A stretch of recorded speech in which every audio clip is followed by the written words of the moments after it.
Hello and welcome to सफल academy. उम्मीद करते हैं कि आप लोग अच्छे होंगे और स्वस्थ होंगे और अपने पढ़ाई में लगे हुए होंगे। तो प्यारे बच्चों, आज हम लोग क्लास 12 सोशियोलॉजी यानी कि समाज शास्त्र का जो बुक 2 है उसका हम लोग चैप्टर नंबर 3 को बहुत ही अच्छी तरीके से एक्सप्लेन कर चुके थे। आज हम लोग चैप्टर नंबर 3 संविधान एवं सामाजिक परिवर्तन, इसका सभी ऑब्जेक्टिव और सब्जेक्टिव को एक ही क्लास में हम लोग कंप्लीट करने वाले हैं। तो प्यारे बच्चों, हम लोग अपना क्लास को शुरू करते हैं। इससे पहले आप लोगों के पास एक रिक्वेस्ट है, आप लोग बाबू जल्दी जल्दी से अपने दोस्तों को शेयर कर दीजिए और अगर कोई बच्चे नए होंगे तो जल्दी जल्दी से सब्सक्राइब करके रख दीजिए और क्लास को लाइक कर दीजिए। बाबू इतना रिक्वेस्ट है तो फटाफट से लाइक कर दीजिएगा और शेयर कर दीजिएगा।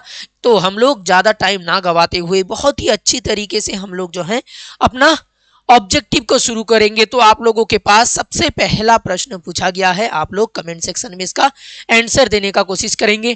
ठीक है, तो पहला जो प्रश्न पूछा गया है, भारतीय संविधान किस सिद्धांत पर आधारित है? तो हम लोग जानते हैं कि सर भारत का जो संविधान है इसको हम लोग 26 नवंबर 1949 में इसको जो है अंगीकृत किया गया था, यानी कि इस संविधान को संविधान सभा के द्वारा आपका अपना लिया गया था और 26 जनवरी 1950 में इस भारत का संविधान को लागू कर दिया गया था। और ये भारत का संविधान जो है बाबू, ये समाज का न्याय के ऊपर आपका बल देता है, यानी कि सामाजिक न्याय के ऊपर सबसे ज्यादा इसका सिद्धांत के ऊपर आधारित है। तो ये आपका सामाजिक न्याय हो जाएगा एकदम सही आंसर। तो आपको सर ऑप्शन नंबर बी को लगा देना है। ठीक है, भारत में संविधान का अंतिम व्याख्याकार किसे माना जाता है? हम लोगों का चैप्टर में ही दिया गया है संविधान के बारे में, तो संविधान के बारे में भी आप लोगों को बहुत सारा प्रश्न पूछा जाएगा। तो इसी के साथ साथ आपको प्रश्न पूछा गया है कि भारत में संविधान का अंतिम जो व्याख्याकार है, लास्ट तक जो है किसके ऊपर किसका अधिकार है कि वो अंतिम रूप से जो है फैसला सुना सकता है? तो बोलेंगे सर संविधान के ऊपर अगर कोई टिप्पणी कर सकता है सबसे अंतिम में, तो वो हो जाएगा हम लोगों का सुप्रीम कोर्ट। ठीक है, सुप्रीम कोर्ट यानी कि सर्वोच्च न्यायालय, ये हम लोगों का हो जाएगा एकदम सही आंसर सुप्रीम कोर्ट, यानी कि सर सर्वोच्च न्यायालय। ऑप्शन नंबर डी को लॉक लगाइए। जितने भी बच्चे डी लगा रहे हैं सबका सही है। संविधान का जो अंतिम व्याख्या करता है वो कौन होता है सर? सर्वोच्च न्यायालय होता है। और कानून बनाने का काम कौन करता है? कानून बनाने का काम करता है संसद। ठीक है, और ये कानून सही बन रहा है कि नहीं, इसके ऊपर टिप्पणी करने का अधिकार आपका सर्वोच्च न्यायालय को दी गई है। ठीक है, इतना समझ गए हैं तो वेरी गुड। अब चलते हैं हम लोगों का तीसरा नंबर प्रश्न, संविधान को कैसे परिभाषित किया जाता है? हम लोगों का जो भारत का संविधान है, हम लोग जानते हैं कि सबसे बड़ा और सबसे जटिल संविधान, ठीक है, वो कहाँ का है सर? ना वो भारत का संविधान है। और यहाँ आप लोगों को पूछा गया है संविधान को आप कैसे परिभाषित करेंगे? ठीक है, हम लोगों का भारत का संविधान, तो इसको हम लोग बोलते हैं, ये जो है बाबू सर्वोच्च दस्तावेज है। ठीक है, ये क्या है सर? ये सर्वोच्च दस्तावेज है और इसके ऊपर और भारत में और कोई भी चीज नहीं है जो इसके ऊपर है। तो ये बोलेंगे कि राष्ट्र का सर्वोच्च दस्तावेज और सभी कानूनों का नींव है ये संविधान, यानी कि भारत में जितने तरीके का कानून बनता है सभी तरीके का कानून बना आपका किसके तहत बनाया जाता है? तो आप बोलेंगे सर इसी संविधान के तहत बाकी जितने भी कानून बने हैं इसी संविधान के तहत बने हैं। तो राष्ट्र का सर्वोच्च दस्तावेज और सभी कानूनों का नींव है, इस तरीके से परिभाषित करेंगे। तो सर सी को लगा देना है। और क्या करेंगे? अनुच्छेद 21 किस अधिकार से संबंधित है? तो आपको बताना है अनुच्छेद जो 21 है भारत का संविधान का, ये जीवन और स्वतंत्रता का अधिकार के ऊपर सबसे ज्यादा बल देता है। इसमें शिक्षा के बारे में भी कहा गया है और स्वास्थ्य के बारे में भी कहा गया है। ठीक है, लेकिन इसको हम लोग मान के चलेंगे कि सर ये जीवन और स्वतंत्रता का अधिकार देता है। हम लोगों का जो जीवन जीने का अधिकार है वो किसके तहत मिला है? हम लोगों का संविधान के कौन से अनुच्छेद के तहत मिला है? तो सर ऑप्शन नंबर ए, जीवन और स्वतंत्रता का अधिकार अनुच्छेद नंबर 21 के तहत जीवन और स्वतंत्रता का अधिकार हम लोगों को मिला है। ठीक है, अगर आपको समानता का अधिकार पूछा जाएगा तो आपको लगाना है समानता का अधिकार 17 नंबर अनुच्छेद के तहत हम लोगों को मिला है। ठीक है, इसी के तहत आपका 5 नंबर का प्रश्न में चले जाएंगे। 1993 में उच्चतम न्यायालय ने सूचना का अधिकार, सूचना का जो अधिकार है, कोई भी व्यक्ति है भारत का नागरिक, वो किसी भी सरकारी संस्थान से सूचना प्राप्त कर सकता है, किस तरीके से वो सरकारी संस्थान चलाया जा रहा है, उस संबंधित कोई भी आपका तथ्य मांग सकता है। तो यह सूचना का अधिकार को 1993 में उच्चतम न्यायालय ने किस अधिकार का आपका माना? क्या यह सूचना का अधिकार समानता का अधिकार है या फिर जीवन जनी का अधिकार है या अभिव्यक्ति की स्वतंत्रता है? अगर पूछा जाएगा सूचना का अधिकार अधिनियम कब लागू हुआ, सूचना का अधिकार अधिनियम कब लागू हुआ, तो आप बोलेंगे सर 2005 में सूचना का अधिकार अधिनियम लागू हुआ और इसके तहत कोई भी सरकारी संस्थान है वहां पर उससे कोई भी तथ्य मांगा जा सकता है। और ये आपका सर्वोच्च न्यायालय ने इसको अभिव्यक्ति की स्वतंत्रता माना। इसको क्या माना सर? अभिव्यक्ति की स्वतंत्रता माना। और आपको अगर पूछा जाएगा अभिव्यक्ति की स्वतंत्रता कौन से संविधान में है, तो कौन संविधान के कौन से अनुच्छेद में है, तो आप बताएंगे सर 19 का क या फिर 19 का ए या क कुछ भी बोल सकते हैं। तो अभिव्यक्ति की स्वतंत्रता सूचना का अधिकार अधिनियम के रूप में आता है, उच्चतम न्यायालय में 1993 में माना और 2005 में सूचना का अधिकार अधिनियम लागू हुआ। सूचना के अधिकार अधिनियम 2005 में लागू हुआ। ठीक है, इतना प्रश्न आ जाएगा तो आप लोग जो है फटाफट से लगा दीजिएगा। अब पूछा गया है समान कार्य के लिए समान वेतन। अगर कोई व्यक्ति है वो अगर समान कार्य करेगा तो उसके लिए समान वेतन देना पड़ेगा। पहले जमाने में क्या होता था, महिलाओं को कमजोर माना जाता था, ऐसा लगता था कि भैया पुरुष से कम आपका काम कर पाएगी महिला, लेकिन काम जो है महिला और पुरुष दोनों समान करती है, लेकिन महिलाओं का तनख्वाह कम और पुरुषों का तनख्वाह ज्यादा। तो इसी को आपका समानता का अधिकार के चलते आपका समान कार्य के लिए समान वेतन नाम का आपका मौलिक अधिकार को पारित किया गया। और ये कौन से अनुच्छेद में आता है, तो आप बोलेंगे सर आर्टिकल नंबर आपका 14 में आता है। ठीक है, ये किस में आता है, तो समान कार्य के लिए समान वेतन आता है अनुच्छेद नंबर 14 में। ठीक है, नेक्स्ट प्रश्न में चले जाएंगे। फिक्की FICCI फिक्की और ASSOCHAM ये दोनों संगठन है, ये किस तरीके का संगठन है? क्या ये कर्मचारियों के लिए है या फिर उद्योगपति के लिए है या आपका किसानों या फिर मजदूर के लिए? देखिए बाबू, आपका किसान के लिए अगर एक संगठन है तो BAP नाम का एक संगठन है। उद्योगपति के लिए जो संगठन है वही आपका फिक्की और ASSOCHAM ये दोनों संगठन आपका किसके लिए है? उद्योगपति के लिए है। उसके बाद CI, ठीक है, CIUT नाम का आपका संगठन है। ठीक है, CITU नाम का संगठन है, ये आपका मजदूरों के लिए है। ठीक है, उसके बाद इंडियन नेशनल आपका ट्रेड यूनियन कांग्रेस, इस तरीके का आपका एक ट्रेड यूनियन कांग्रेस इस तरीके का आपका एक संगठन है। ठीक है, ये संगठन आपका मजदूरों के लिए काम करता है।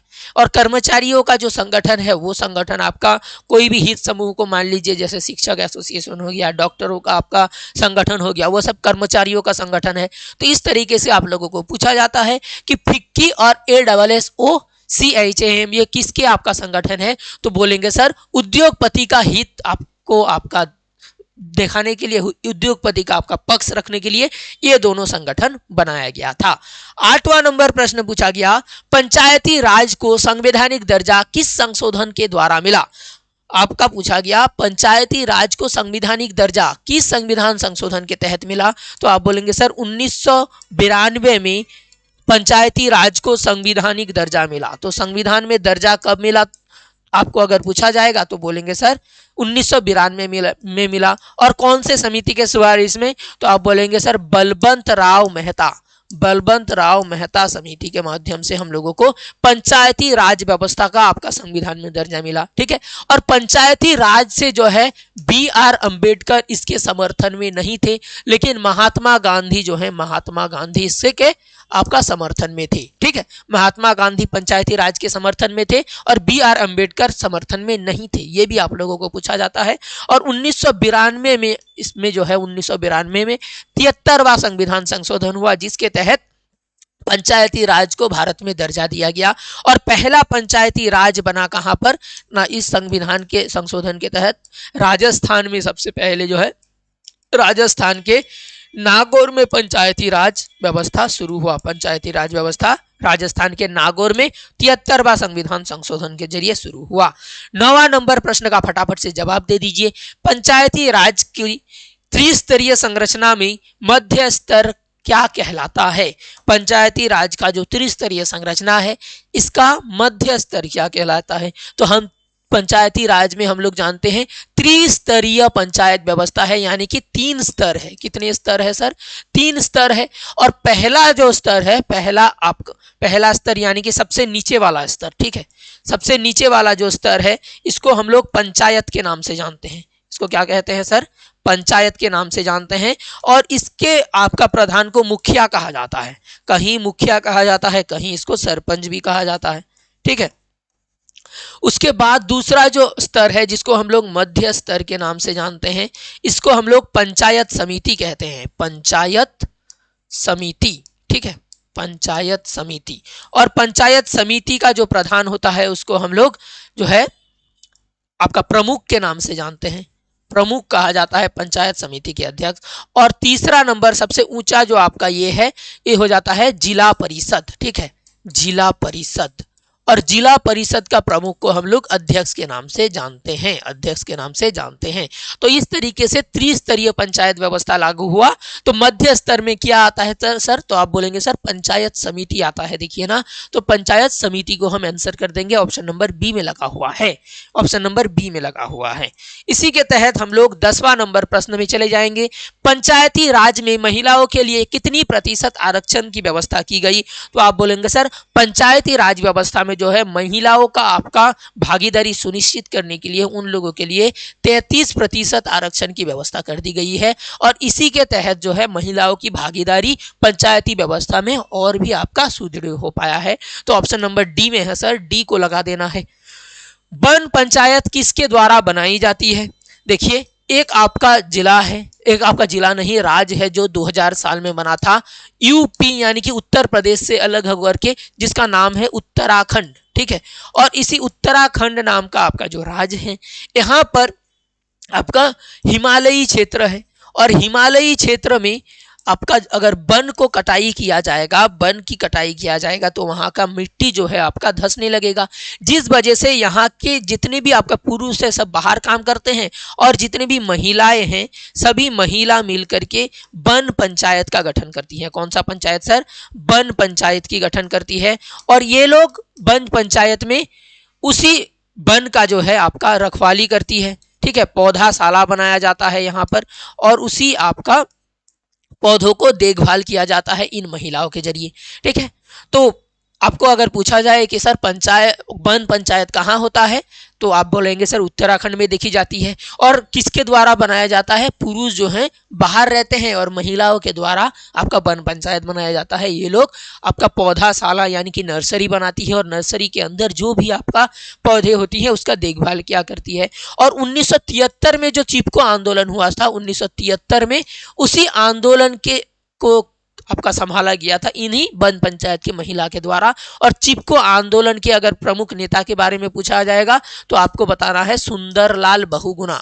सुंदरलाल बहुगुणा नाम के एक व्यक्ति थे जो आपका क्या किए थे सर? ये सुंदरलाल बहुगुणा, इन्होंने आपका चिपको आंदोलन के द्वारा इनके द्वारा आपका वन को बचाया गया था। वही आ गया है चिपको आंदोलन के बारे में प्रश्न। चिपको आंदोलन किसके लिए प्रसिद्ध था? तो आप बोलेंगे सर चिपको आंदोलन में महिलाएं सब वन को आपका पेड़ को बचाने के लिए जो है वो पेड़ को एकदम गले लगा करके पकड़ के रख देती थी। जब ठेकेदार जब आपका पेड़ काटने आते थे तब जो है वो महिलाएं सब पकड़ के रख लेती थी, चिपक के रहती थी ताकि पेड़ ना काट सके, ठीक है। इसी वजह से जो है ये आपका पेड़ों के संरक्षण से है। तो चिपको आंदोलन क्यों क्या है ना सर? उत्तराखंड का एक आपका आंदोलन हुआ था जो पेड़ों के संरक्षण के लिए या फिर पर्यावरण आंदोलन के लिए हुआ था, ठीक है सर, हो गया। इसके बाद प्रश्न में चलिए, 73वां संविधान संशोधन जो है से किन क्षेत्रों को बाहर रखा गया? देखिए 73वां संविधान संशोधन में पंचायती राज व्यवस्था को जो है लागू किया गया, पंचायत राज, ठीक है। और इसी पंचायत राज व्यवस्था जो है आपका स्थानीय स्वशासन को बढ़ावा देता है, स्थानीय स्वशासन, ठीक है, स्थानीय स्वशासन को बढ़ावा देता है। लेकिन जो भी आपका आदिवासी क्षेत्र है उस आदिवासी क्षेत्रों में उन लोगों का अलग तरीके का स्थानीय स्वशासन व्यवस्था है।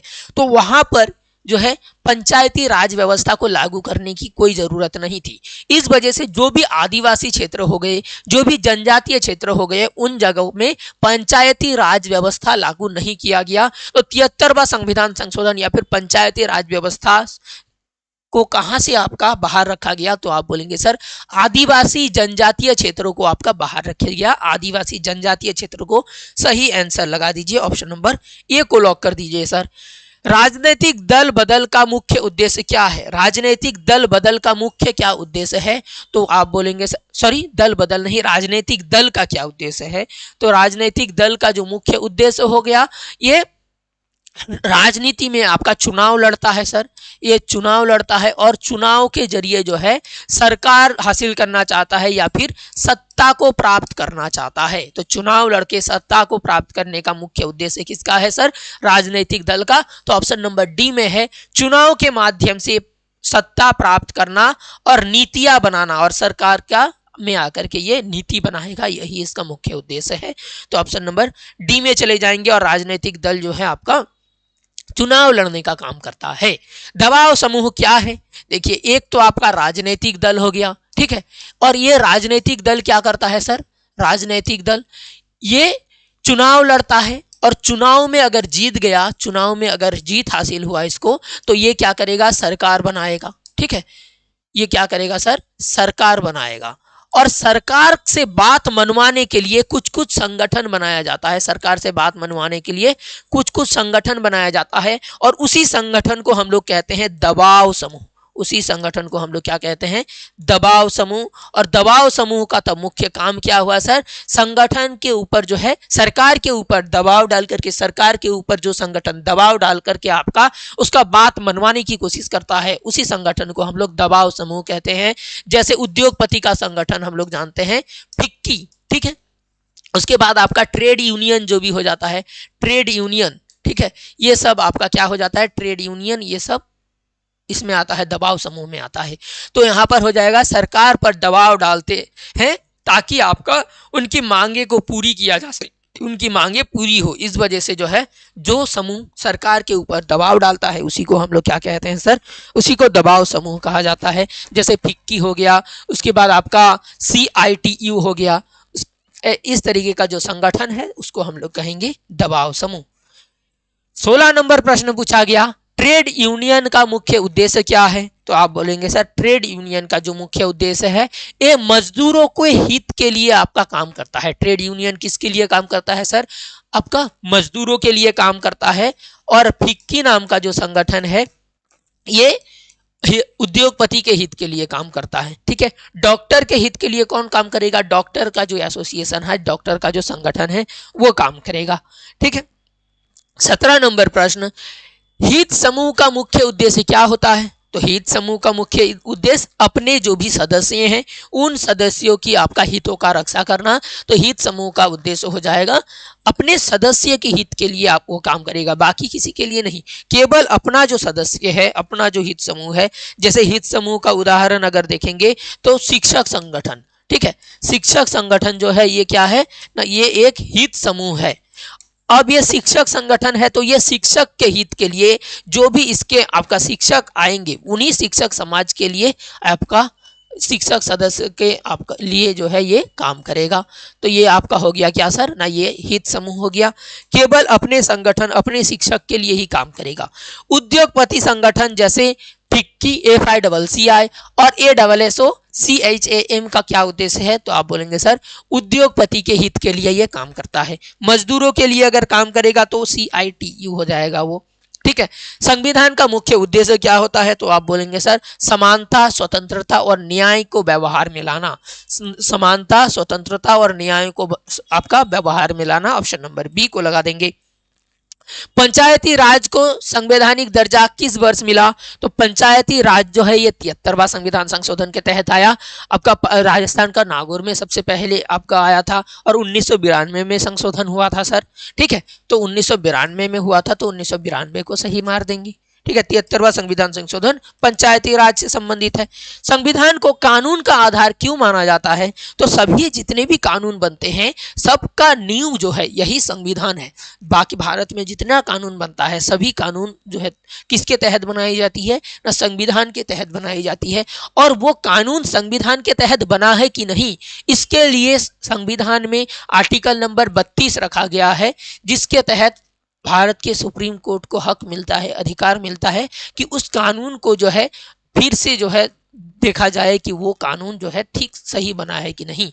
ठीक है, और संविधान को कानून का आधार क्यों माना जाता है? तो आप बोलेंगे क्योंकि इसके नियम और प्रावधान अन्य सभी कानूनों के लिए आधार बनता है। जितने भी भारत में कानून है सभी कानूनों का आधार जो है संविधान है। ठीक है, इसीलिए इसको हम लोग कानून का आधार मानते हैं।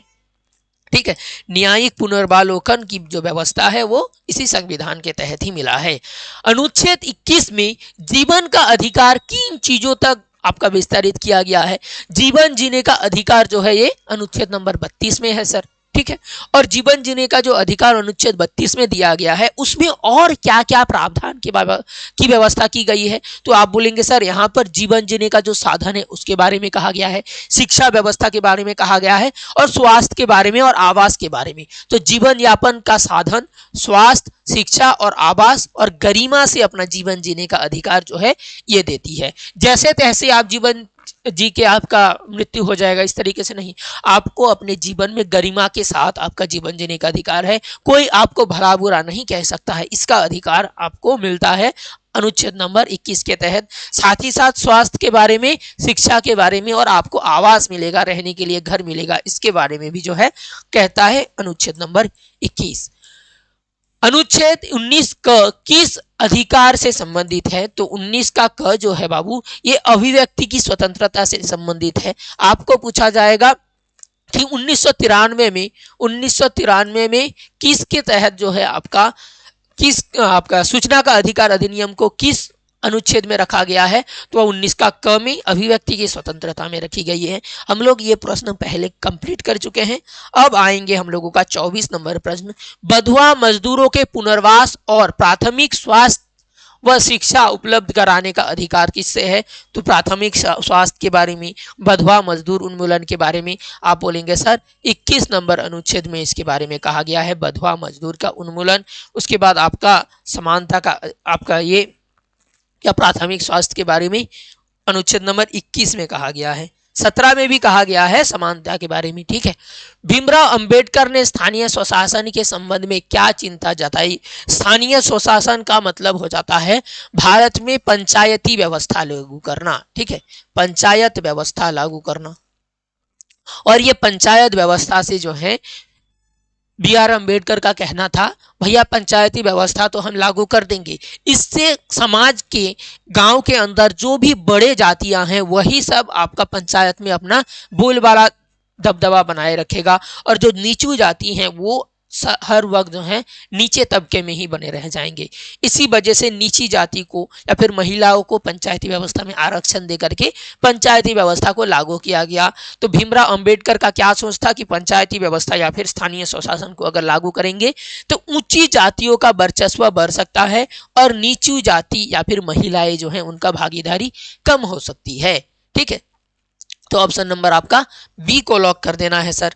26 नंबर प्रश्न, महात्मा गांधी का पंचायती राज के संबंध में दृष्टिकोण क्या था? महात्मा गांधी का पंचायती राज के संबंध में दृष्टिकोण क्या था? तो आपका महात्मा गांधी कह रहे थे कि गांव में को ग्राम स्वराज के रूप में आत्मनिर्भर इकाई बनाया जाए, यानी कि जो अपना गांव होगा वो गांव अपने जो भी आपकी जरूरत की सामान है वो अपना गांव में बनेगा और अपना गांव अपना रूप से स्वतंत्र रूप से जीवन यापन करेगा। वो किसी भी दूसरे आपका शहर के ऊपर भरोसा नहीं करेगा। अगर शहर से कोई सामान नहीं भी आएगा तो वो गांव अपने आप से जो है विकसित होगा ताकि उस गांव में किसी दूसरे का आपका प्रभाव ना पड़े। तो इस तरीके का ग्राम स्वराज के रूप में आत्मनिर्भर इकाई बनाना जो है महात्मा गांधी का सोच था। और बी.आर. अम्बेडकर सोच रहे थे कि नहीं, अगर इस तरीके से बनाया जाएगा केवल ऊंची जो जाति है ऊंची जाति का ही वर्चस्व दिखाई देगा। पंचायतों के लिए कितने वर्ष तक आपका कितने वर्ष में एक बार चुनाव अनिवार्य है? तो 5 वर्ष में एक बार चुनाव अनिवार्य है। हर 5 वर्ष में यहाँ पर चुनाव करवाना जरूरी है। पंचायती व्यवस्था त्रिस्तरीय पंचायती व्यवस्था है। सबसे निचली स्तर पंचायत, मध्य स्तर आपका पंचायत समिति और उच्च स्तर जिला परिषद। शिक्षक संघ और डॉक्टर संघ किस प्रकार का संगठन है? तो ये जो है डॉक्टर संघ केवल डॉक्टर का और शिक्षक संघ केवल शिक्षक के बारे में कहता है। तो ये एक तरीके का आपका हित समूह है सर। ये क्या है? तो हित समूह है। ठीक है, सी में है तो सी को लॉक कीजिए। उत्तराखंड की वन पंचायतों में महिलाएं कार्य करती है। तो कौन सी काम करती है महिलाएं? जो भी उत्तराखंड के वन पंचायत है वहां पर केवल महिला काम करती है। और यही महिलाएं चिपको आंदोलन 1973 में जो चिपको आंदोलन हुआ था, उसी चिपको आंदोलन इनके द्वारा किया गया था। तो पौधेशालाएं बनाना और पौधों की देखभाल करना ये काम करती है सर। तो बी को लगा दीजिए। पौधाशाला यानी कि नर्सरी बनाती है और नर्सरी के अंदर जो भी पेड़ पौधे रहते हैं उसका देखभाल किया करती है। ठीक है, तो अब पूछा गया चिपको आंदोलन कहां शुरू हुआ? तो चिपको आंदोलन पर्वतीय जो क्षेत्र है, हिमालयी क्षेत्र उत्तराखंड में शुरू हुआ। ठीक है, और किसके द्वारा शुरू हुआ था सर? तो आप बोलेंगे सुंदरलाल बहुगुणा। ठीक है, सुंदरलाल बहुगुणा ये जो है चिपको आंदोलन के बड़े नेता थे, सुंदरलाल बहुगुणा। इनका नाम बहुत ही अच्छी तरीके से याद रखना है। आदिवासी क्षेत्रों में पंचायती राज को क्यों बाहर रखा गया? तो आदिवासी जितनी भी क्षेत्र हैं वहां पर 73वां जो संविधान संशोधन है 1992 के तहत पंचायती राज व्यवस्था को लागू किया गया। तो उन क्षेत्रों में पंचायती राज व्यवस्था आपका नहीं लागू किया गया क्योंकि उनकी पारंपरिक व्यवस्थाओं पर असर पड़ेगा। वहां पर आपके दूसरे तरीके से पंचायती व्यवस्था है, तो उस पंचायती व्यवस्था में उस परंपरा में आपका असर ना पड़े, इसके वजह से जो है ये लागू नहीं किया गया है। इसके तहत जो है भूरिया कमेटी का रिपोर्ट आया था। ठीक है, टिपुलेक नोटबरी ने भी आपका नोकबरी ने भी इसके लिए आपका बात की थी। तो वही प्रश्न आ गया होगा। देखिए पूछा गया आदिवासी समाज में भी सामाजिक स्तर और महिलाओं के प्रति असहिष्णुता के तत्व पाए जाते हैं। यानी कि सामाजिक स्तर के रूप में जो है आदिवासी जो समाज है, जनजातीय समाज है, उसमें भी देखी जाती है कि सामाजिक स्तर पर महिलाओं के ऊपर कई तरीके की आपका ज्यादती होती है। असहिष्णु तरीके से महिलाओं को भी दबाया जाता है आदिवासी समाज में भी। लेकिन ये शोधकर्ता समिति कौन से शोधकर्ता ने बताया या फिर कौन से समिति ने बताया? तो आप बोलेंगे सर टिपुलेक नोकबरी ने कहा कि भूरिया समिति का जो रिपोर्ट आया इसमें दिखाया गया कि महिला जो भी आदिवासी समाज की महिलाएं हैं उन महिलाओं के ऊपर जो है आपका शोषण होता है। किसने बताया? कि भूरिया समिति ने बताया। और भूरिया समिति के रिपोर्ट के जरिए भी ये आपका समाप्त नहीं हो पाया। ये किसने बताया? तो टिपुलेक नोकबरी ने बताया। टिपुलेक नोकबरी ने बताया। तो यहाँ पर ऑप्शन नंबर सर ए को लॉक करना है। भूरिया समिति के रिपोर्ट में कहा गया कि महिलाएं जो हैं आदिवासी समाज में थोड़ा आपका निचले आपका तबके में आती है। भारतीय राष्ट्रीय कांग्रेस और बीजेपी किस श्रेणी के में आते हैं? तो आप बोलेंगे सर ये जो बीजेपी यानी कि भारतीय जनता पार्टी और भारतीय राष्ट्रीय कांग्रेस है ये दोनों राजनीतिक संगठन है। क्या है सर? राजनीतिक संगठन है। और ये दोनों मिलकर के क्या करते हैं आप जानते हैं सर? ये दोनों मिलकर के चुनाव लड़ते हैं और सरकार या फिर सत्ता को हासिल करना चाहते हैं। इसी वजह से तो ये लोग आपका राजनीतिक संगठन हो गए। तो राजनीतिक संगठन है आपका ऑप्शन नंबर बी में है। ठीक है, बी के यू और ट्रेड यूनियन किस श्रेणी में आते हैं? तो बी के यू और ट्रेड यूनियन मजदूरों के बारे में सोचता है। ठीक है, मजदूरों के बारे में कौन सोचता है? तो आप बोलेंगे सर मजदूरों के बारे में सोचता है ट्रेड यूनियन। ठीक है, मजदूरों के बारे में सोचता है। और बी के यू ये आपका किसानों के बारे में सोचता है। तो ये दोनों आपका क्या हो जाएगा सर? ये दोनों को मिला करके हम बोलेंगे दबाव समूह। और ये दोनों किसान समूह है और आपका मजदूर समूह है जो सरकार के ऊपर दबाव डाल करके अपना हित को मनाने की कोशिश करता है। तो इसको हम लोग दबाव समूह मानेंगे। यहाँ पे ऑप्शन नंबर बी को लॉक कर देंगे सर। ठीक है, 35वां सवाल आपको पूछा गया। 35वां सवाल INTUC ठीक है, यहाँ पर इंड नहीं होता है, यहाँ पर इंड नहीं होता है। हम लोग अभी सब्जेक्टिव को भी कंप्लीट करेंगे, सब्जेक्टिव को भी इसी चैप्टर में कंप्लीट कर देंगे।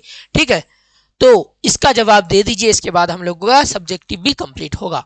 INTUC और CITU किसके हित में काम करता है? तो आप बोलेंगे सर INTUC यानी कि Indian National Trade Union Congress, Indian National Trade Union Congress और Centre Indian Trade Union Congress, ये दोनों मिलकर ट्रेड यूनियन, ये दोनों मिलकर के आपके जो भी मजदूर होते हैं उस मजदूरों के बारे में सोचता है। ये सब ट्रेड यूनियन किसके बारे में सोचता है सर? मजदूरों के बारे में सोचता है, और मजदूरों का जो हित है उसके बारे में सोचता है, सरकार के ऊपर दबाव डालता है।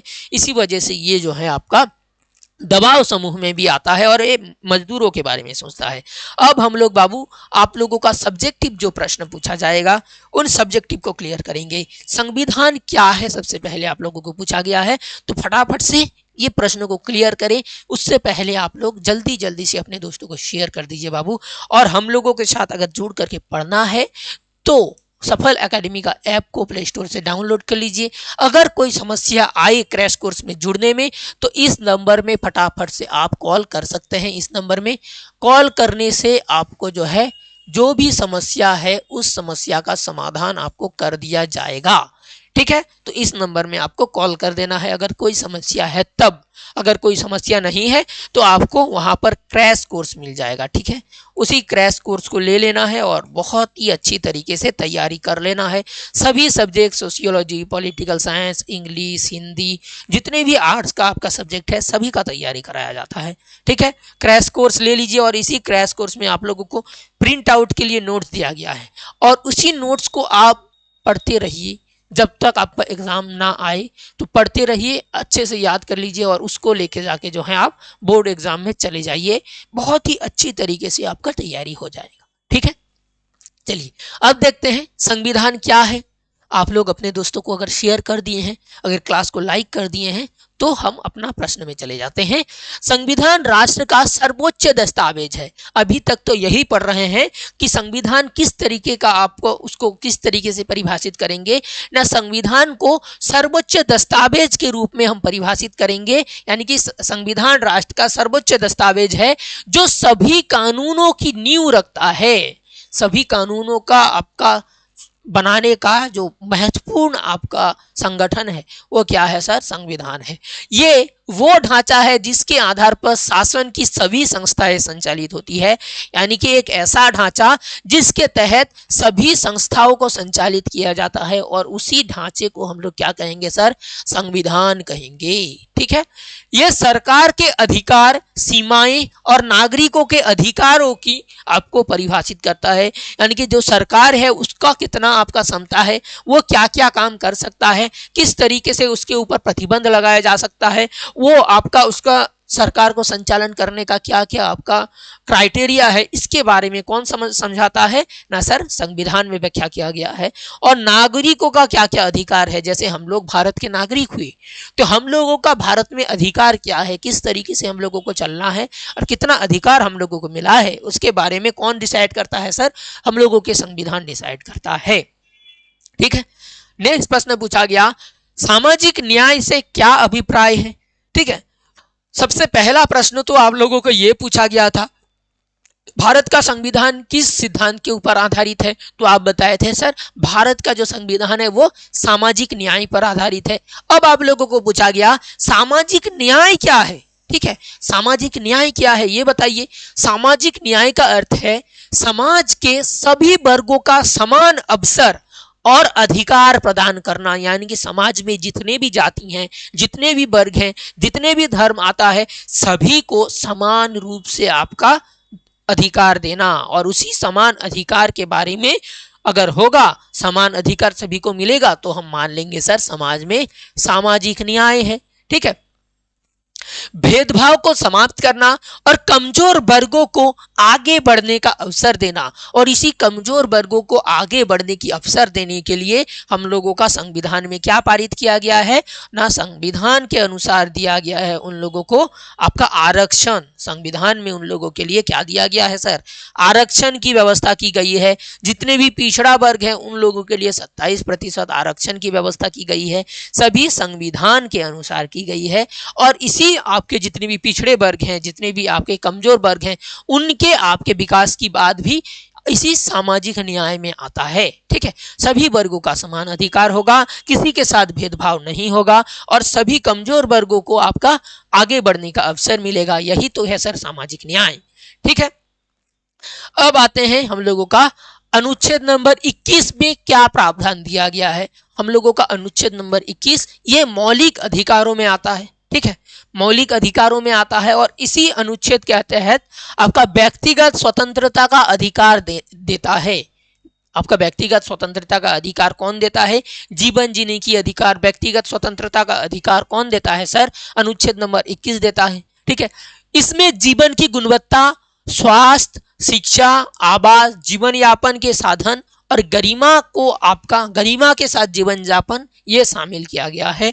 तो सबसे पहले आपको अगर पूछा जाएगा कि अनुच्छेद 21 में क्या है, तो आप बोलेंगे सर जीवन और व्यक्तिगत स्वतंत्रता, इसका अधिकार मुझे मिला है 21 के तहत। ठीक है, और भी अगर क्या क्या मिला है पूछा जाएगा कि इसमें और भी क्या क्या शामिल है, तो बोलेंगे सर जीवन की आपका गुणवत्ता के साथ जीवन जीने का अधिकार, गरिमा के साथ जीवन जीने का अधिकार, स्वास्थ्य, शिक्षा और आवास और अच्छी तरीके से गरिमा से जीवन जीने का अधिकार, ये सब चीज जो है अनुच्छेद 21 के तहत मिला है।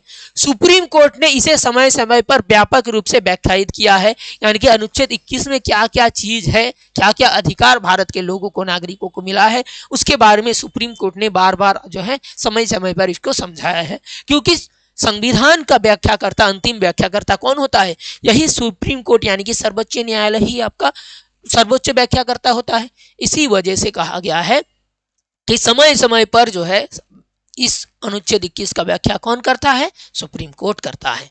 ठीक है, चौथा नंबर सवाल में चले जाएंगे, पंचायती राज क्या है। पंचायती राज की त्रिस्तरीय संरचना को लिखिए। तो पंचायती राज क्या है, तो 5 व्यक्तियों का द्वारा शासन। इसको अगर शाब्दिक अर्थ में जाएंगे, किसमें सर, पंचायती राज का अगर शाब्दिक अर्थ पता करेंगे तो यहां पर आएगा शाब्दिक अर्थ में 5 व्यक्तियों के द्वारा शासन। ठीक है, इसका मतलब ये नहीं केवल 5 व्यक्ति ही शासन करता रहेगा।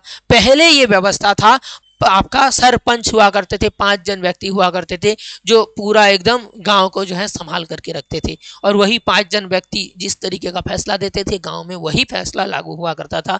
ये आपका शाब्दिक अर्थ हो गया। ठीक है, ये ग्राम स्तर पर लोकतंत्र की सक्रियता और भागीदारी का प्रतीक है। तो पंचायती व्यवस्था कहां पर काम करता है, तो आप बोलेंगे सर ग्राम स्तर पर लोकतंत्र की सक्रिय भागीदारी का काम कौन करता है, यही पंचायत व्यवस्था करता है। संविधान के कितने नंबर का संविधान संशोधन के तहत ये इसको आपका लागू किया गया है, तो आप बोलेंगे 73वां संविधान संशोधन हुआ था 1992 में। और इसको लागू कब किया गया था, तो 1993 में इसको लागू किया गया था, लेकिन संविधान संशोधन 1992 में हुआ था। इसके तहत पंचायतों को त्रिस्तरीय संरचना इस प्रकार है। तो यहां पूछा गया था त्रिस्तरीय संरचना को लिखिए, तो त्रिस्तरीय संरचना के बारे में भी बताना है, और पंचायती राज क्या है उसके बारे में भी यहां बता दिए हैं कि यह ग्राम स्तर पर लोकतंत्र की सक्रिय भागीदारी का प्रतीक माना जाता है। ग्राम स्तर पर यह सबसे ज्यादा बल देता है। ठीक है, अब त्रिस्तर कौन कौन सा स्तर है देखते हैं। तो सबसे जो निचला स्तर है वो आपका हो जाएगा ग्राम पंचायत, यानी कि ग्राम स्तर पर गांव में आपका जो काम करता है उसको हम क्या कहेंगे, ग्राम पंचायत। हर एक आपका पंचायत में आपका एक भवन होता है, पंचायत भवन, और उसी पंचायत भवन में पंचायत की काम होती है। ठीक है, और इसी पंचायत का जो है आपका ग्राम स्तर पर होने के कारण यहाँ के जो प्रधान होते हैं उसको हम लोग क्या कहेंगे, मुखिया कहते हैं। यहाँ के प्रधान को मुखिया कहते हैं। और कुछ कुछ आपका ग्राम पंचायतों को मिलाकर, कुछ कुछ पंचायत को मिलाकर के बनाया जाता है पंचायत समिति, और इसी पंचायत समिति को मध्यस्तर या फिर प्रखंड भी कहा जाता है, जिसको हम लोग ब्लॉक के नाम से जानते हैं। ठीक है, ब्लॉक या फिर प्रखंड या फिर मध्यस्तर। ठीक है, जो आपका पंचायत समिति है, और ये पंचायत समिति किस किस को मिलाकर के बनाया जाता है ना, अगल बगल के 10 से 12 आपका पंचायत को मिला करके पंचायत समिति बनाया जाता है और पूरा जिला के जितने भी पंचायत हैं यानी कि जितने भी प्रखंड हैं सभी प्रखंडों को मिला करके जिला परिषद बनाया जाता है। ठीक है, पंचायत का जो आपका प्रधान होंगे उसको हम लोग प्रमुख कहते हैं। ठीक है, पंचायत के जो मुख्य प्रधान होते हैं उसको प्रमुख और जिला परिषद के जो प्रधान होते हैं उसको हम लोग अध्यक्ष के नाम से जाने जाते हैं। ठीक है, इतना आपको याद रख लेना है, यही हो जाएगा आपका त्रिस्तरीय संरचना। पंचायती की मुख्य शक्तियां और जिम्मेदारियां बताइए। तो पंचायतों का जो जो जिम्मेदारी है, आपका जो भी साफ सफाई का व्यवस्था करना, गांव में जो है आपका कोई जो स्वास्थ्य व्यवस्था अगर ठीक नहीं है तो स्वास्थ्य व्यवस्था को ठीक करना, आपका साफ सफाई के ऊपर ध्यान रखना, कोई भी आपका सरकारी जो भी योजना को लागू करना, ये सब चीज किसका काम है ना, पंचायती राज व्यवस्था का काम है। बहुत ही अच्छे तरीके से देखते हैं इसका क्या क्या काम है। ठीक है, आर्थिक विकास की योजनाएं बनाना, सामाजिक न्याय कार्यक्रम को चलाना, समाज में आपका समानता आए, जो भी जाति है सभी जाति को जो है समान रूप से आपका अधिकार मिले, इसके लिए सामाजिक न्याय को बनाना और आर्थिक विकास के लिए काम करना, उस गांव का आर्थिक विकास के लिए काम करेगा। ठीक है, स्वास्थ्य, शिक्षा, सड़क और उद्योग का विकास, स्वास्थ्य व्यवस्था को ठीक करेगा, शिक्षा व्यवस्था, सड़क और उद्योग का विकास ताकि हो इसके ऊपर ध्यान रखेगा। कर और शुल्क को एकत्रित करेगा, जो भी टैक्स है, जो भी आपका कर लगाया जाता है उसको ये क्या करेगा, इकट्ठा करेगा। छोटे मामलों पर सुनवाई भी कर सकता है, कोई भी घर के अंदर कोई आपका हिंसा हो गया, मारामारी हो गया भाई भाई में या फिर पति पत्नी में, ठीक है, सास बहू में अगर झगड़ा हो गया तो उसके लिए जो है सुनवाई कौन करता है, पंचायत कर सकता है। ठीक है, तो इतना आपका काम किसका हो गया, तो आप बोलेंगे सर ये काम पंचायत का है। अब देखिए वन पंचायत क्या है और इसका उद्देश्य क्या होता है। तो वन पंचायत क्या होता है इसके बारे में समझते हैं। उत्तराखंड की महिलाएं वनों की रक्षा के लिए वन पंचायत बनाती है। तो कहाँ की महिलाएं बनाती है, तो उत्तराखंड की महिलाएं बनाती है। क्या बनाती है सर, वन पंचायत बनाती है। और क्यों बनाती है, तो आपको बताना है सर, वनों की रक्षा के लिए वन पंचायत बनाती है।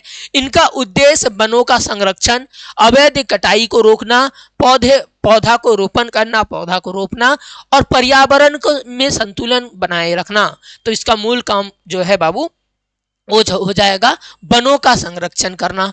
जो अवैध रूप से पेड़ काट करके लेके चले जाते हैं ठेकेदार सब, उसको रोकना और पौधों को रोपण करना, पहाड़ी इलाकों में पौधे को रोपना ताकि उस पौधे से फिर से पेड़ बन सके और पर्यावरण को संतुलित बनाए रखना, ये काम किसका है सर, तो उत्तराखंड की जो वन पंचायत है, जो महिलाओं के द्वारा संचालन किया जाता है, उसका मुख्य उद्देश्य है।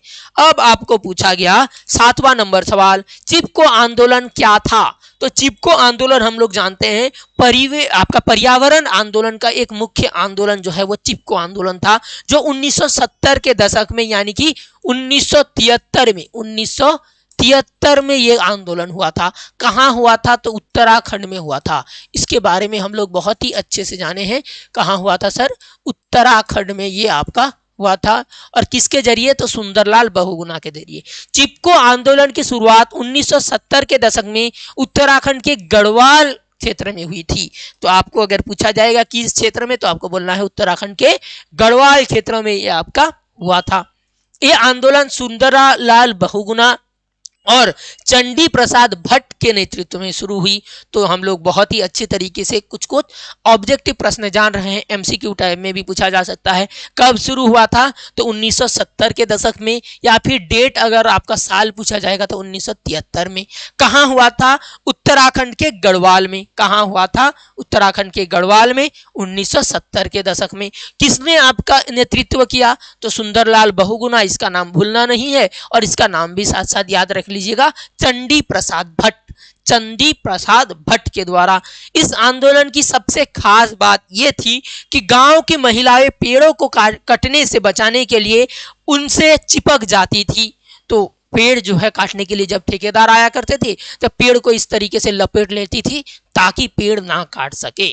ठीक है, ठेकेदार पेड़ ना काट सके, ताकि ठेकेदार पेड़ों का काट ना सके। इसी कारण इसका नाम चिपको आंदोलन पड़ा। तो आप बोल रहे हैं चिपको आंदोलन इतना अजीब सा नाम क्यों पड़ा? तो वहां की जो भी महिलाएं थी वन पंचायत की, सभी उसी तरीके से पेड़ को लपेट लेती थी। चिपको का अर्थ होता है चिपक जाना, ये तो सभी को पता है। चिपको का अर्थ होता है चिपक जाना। तो यहाँ पर याद रखना है सुंदरलाल बहुगुणा और चंडी प्रसाद भट्ट के द्वारा ये आंदोलन शुरू किया गया था।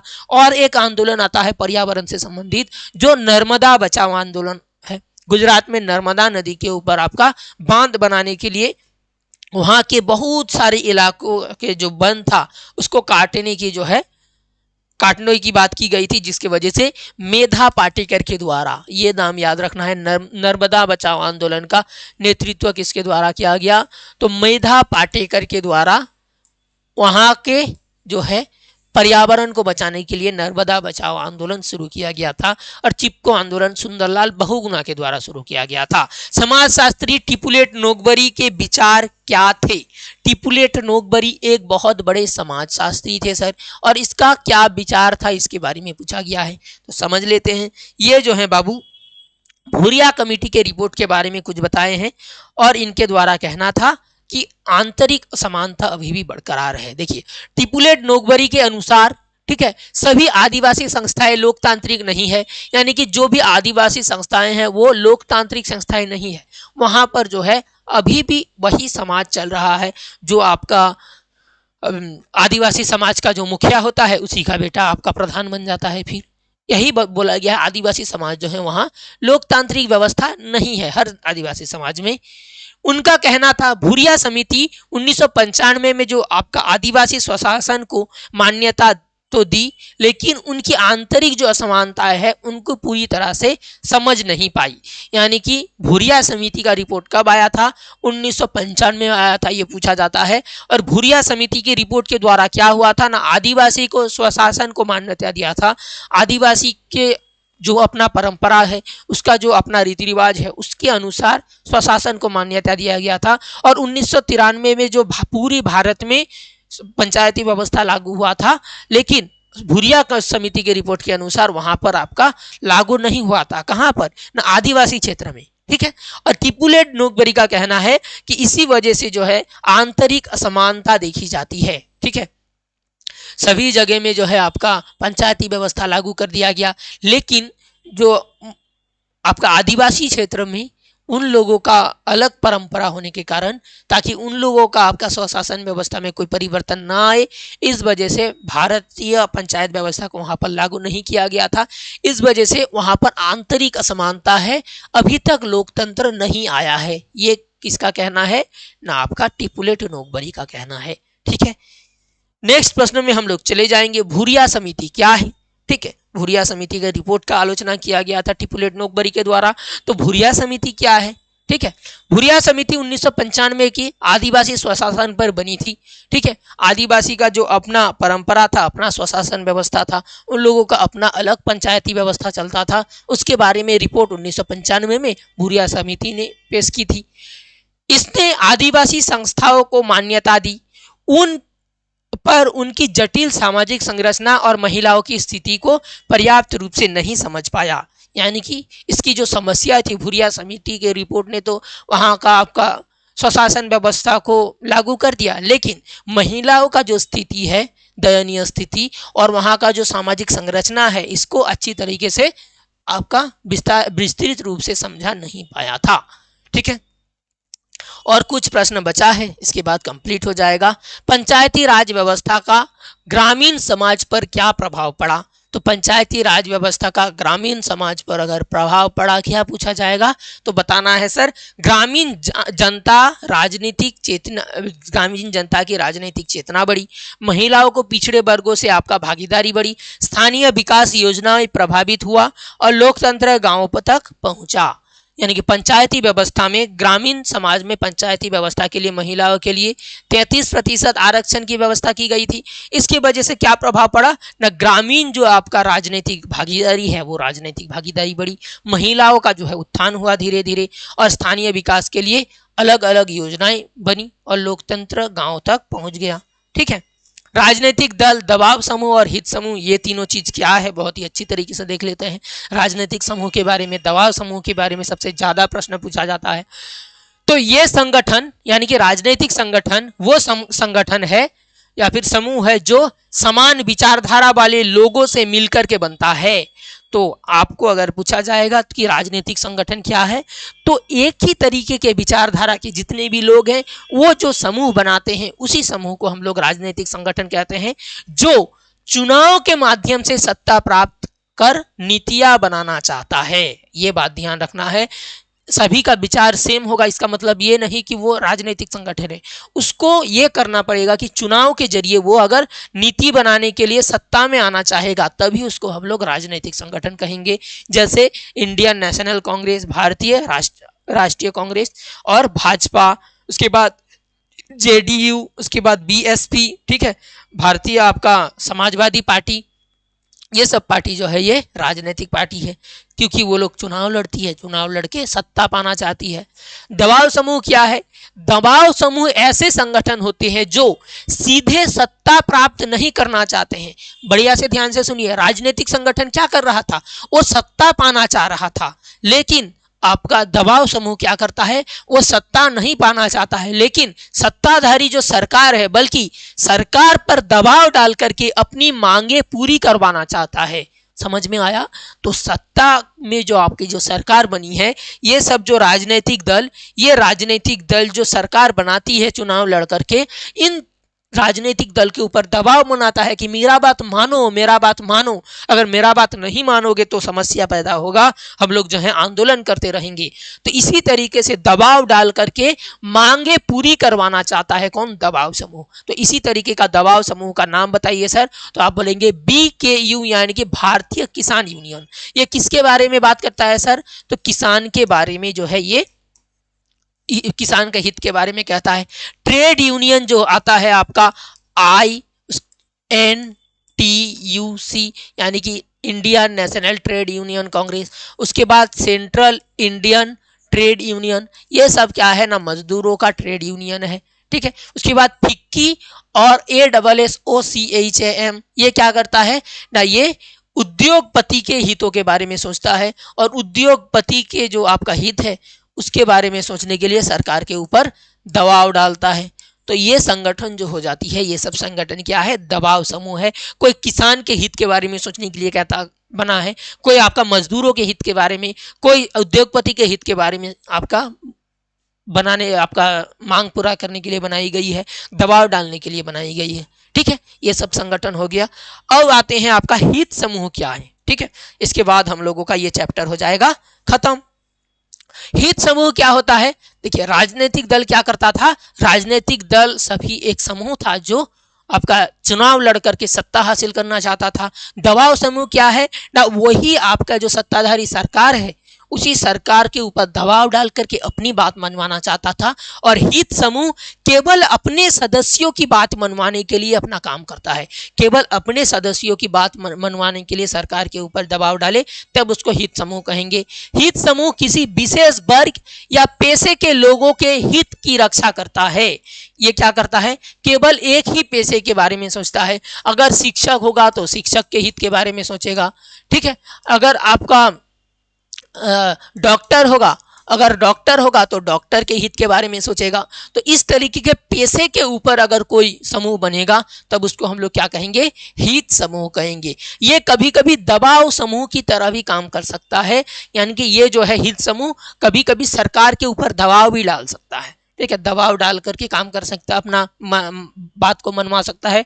इसलिए हित समूह को कभी कभी दबाव समूह भी कहा जा सकता है, जैसे शिक्षक संघ और डॉक्टर संघ, ठीक है। यहां पर हम लोगों का ये चैप्टर हो जाता है पूरी तरीके से कंप्लीट, यानी कि द एंड, ठीक है।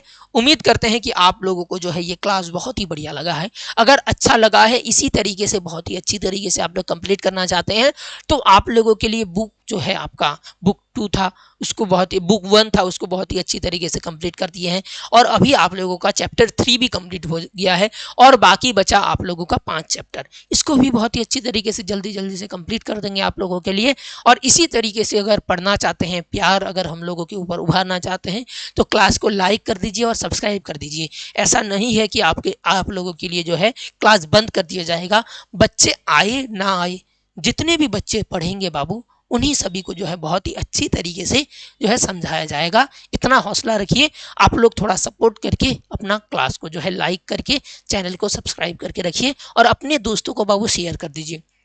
अगर अपने दोस्तों को शेयर करते हैं तो आपका दोस्त भी जुड़ेगा, तो हम लोगों को जो है बहुत ही अच्छा लगेगा। तो यहीं पर आज का क्लास को समाप्त करते हैं। शेयर कर दीजिएगा और अपने परिवार को मदद करते रहिए। अपने परिवार को मदद करके अपना बोर्ड एग्जाम का तैयारी करते रहिए। यहीं पर बात को समाप्त करते हैं, क्लास को समाप्त करते हैं। जय हिंद, जय भारत।